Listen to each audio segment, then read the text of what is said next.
Posibleng tuluyan nang matanggal sa serbisyo ang 8 pulis ng Eastern Police District na nahaharap sa kasong robbery at violation of domicile matapos sumanong tangayin ng mga alahas sa bahay na kanilang pinasok, ginawa nilang anti-drug operation noong Biyernes. Ayon sa PNP Internal Affairs Service, sasampahan nila ng mga kasong administratibo ang mga ito pagpasok ng Enero. Ito ang balita ni Raya Lacanlale.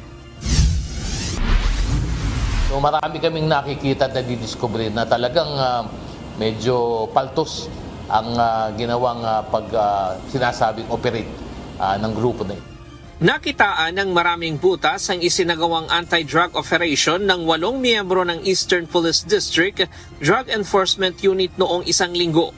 Ayon kay PNP Internal Affairs Service Inspector General Attorney Brigido Dulay, walang koordinasyon sa Philippine Drug Enforcement Agency ang operasyon.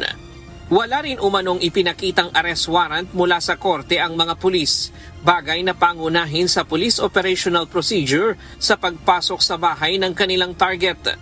Simula doon sa pagkakukulangan ng koordinasyon doon sa PIDEA, kakulangan ng papeles sapagkat wala man lang itong kahit anong warrant upang gamitin sa pagpasok ng pamamahay ng isang pribadong individual.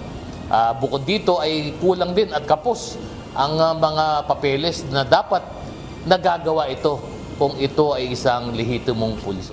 Alas 2 ng tanghali noong Biyernes, pinasok ng mga pulis ang isang residential house sa Barangay Palatiw, Pasig City upang arestuhin ang isang drug personality. Subalit tinangay umano ng mga pulis ang mga alahas na nagkakahalaga ng 500,000 pesos at 2 susi ng motor. Nagsumbong ang victim complainant sa Pasig City Police Station at ipinatawag ang mga sangkot na pulis. Itinanggi naman ng mga pulis ang akusasyon, ngunit tinanggal din sila sa pwesto at sinampahan ng robbery charges at violation of domicile kasama ang isang police asset. Sabi ng IAS, malakas ang ebidensya laban sa mga pulis. Ang mga nakalap ng ebidensya sa ngayon, base na rin doon sa i-file ng District Director ng Eastern Police District sa Prosecutor's Office, ay isa sa mga matibay na ebidensya na amin ding ginamit.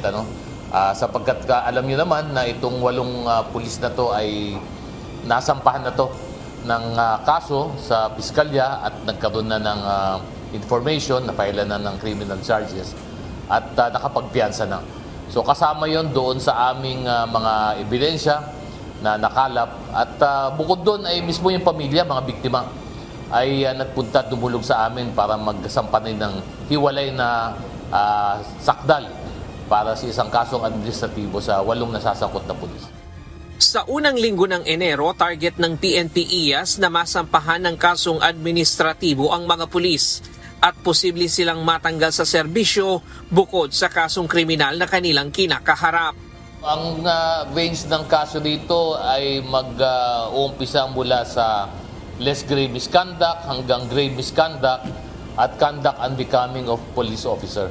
At itong mga kaso na to ay mabibigat ito sapagkat lahat ng posibleng penalty nito ay dismissal from the service.